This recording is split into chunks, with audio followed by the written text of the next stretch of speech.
بسم اللہ الرحمن الرحیم۔ حضرت آدم علیہ السلام پارٹ 2۔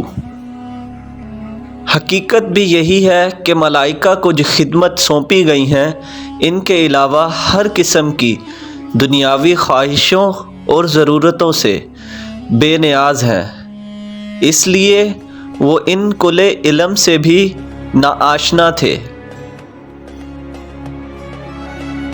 اور آدم علیہ السلام کو چونکہ سب سے واسطہ پڑنا تھا، اس لیے ایک فطری امر تھا جو رب العزت کو ربوبت کاملہ کی بخشش و عطا سے عطا ہوا، اور اس کو وہ سب کچھ بتا دیا گیا جو اس کے لیے ضروری اور لازمی تھا۔ اللہ تعالیٰ نے حضرت آدم علیہ السلام کو مٹی سے پیدا فرمایا۔ ان کا خمیر تیار ہونے سے قبل ہی اس نے فرشتوں کو اطلاع دی کہ عنقریب وہ مٹی سے ایک مخلوق پیدا کرنے والا ہے جو بشر کہلائے گی، نیز زمین میں اسے ہماری خلافت کا درجہ حاصل ہوگا۔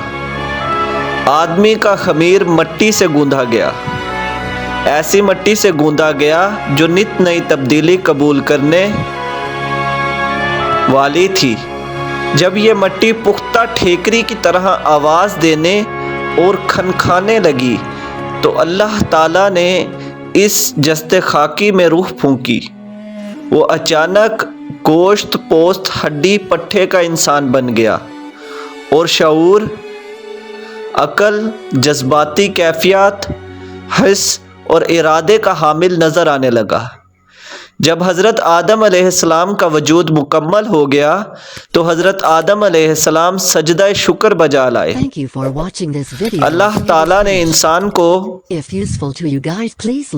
مخلوق میں سب سے بہتر بنایا، جیسا کہ ارشاد باری تعالیٰ ہے، بلا شبہ ہم نے انسان کو بہترین انداز سے بنایا۔ بنی اسرائیل آیت 70۔ تب فرشتوں کو اللہ تعالیٰ نے حکم دیا، تم آدم کے سامنے سر بسجود ہو جاؤ، یہ میرا زمین پر نائب یعنی خلیفہ ہے، اور ہر چیز عرضی اس کے دائرہ اختیار میں ہے۔ یہ سن کر سارے فرشتے حضرت آدم علیہ السلام کے آگے سجدہ ریز ہو گئے، لیکن ابلیس لعین جل گیا اور حسد کے مارے سجدہ نہ کیا۔ اسے یہ تکبر اور غرور تھا کہ اللہ تعالیٰ نے مجھے آگ سے تخلیق کیا ہے اور یہ خاکی انسان مجھ سے کمتر ہے۔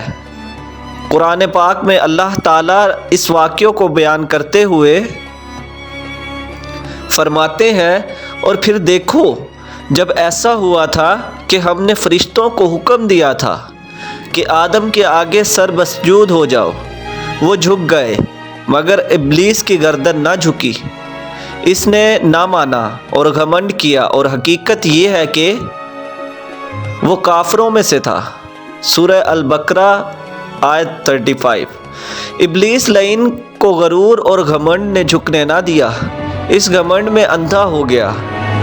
آدم علیہ السلام کو اللہ تعالیٰ نے مٹی سے بنایا ہے اور میں آگ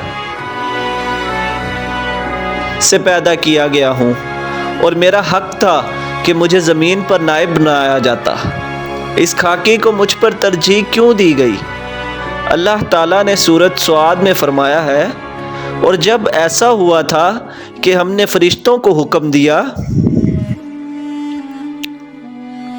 تھا کہ آدم کے آگے جھک جاؤ، اور سب جھک گئے مگر ابلیس نہ جھکا تھا، وہ جنوں میں سے تھا، پس اپنے پروردگار کے حکم سے باہر ہو گیا۔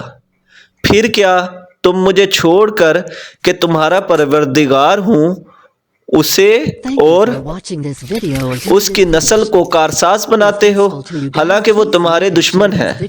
دیکھو ظلم کرنے والوں کے لیے کیا بڑی تبدیلی ہوتی ہے۔ وہ وقت یاد کرو جب تیرے پروردگار نے فرشتوں سے کہا، میں مٹی سے بشر کو پیدا کرنے والا ہوں، بس جب میں اس کو بنا سنوار لوں اور اس میں روح پھونک دوں تو سب فرشتے اس کے لیے سر بسجود ہو جائیں۔ پس سبھی نے سجدہ کیا مگر ابلیس نہ مانا، گھمنڈ کیا اور وہ علم الہی میں پہلے ہی کافروں میں سے تھا۔ جزاک اللہ۔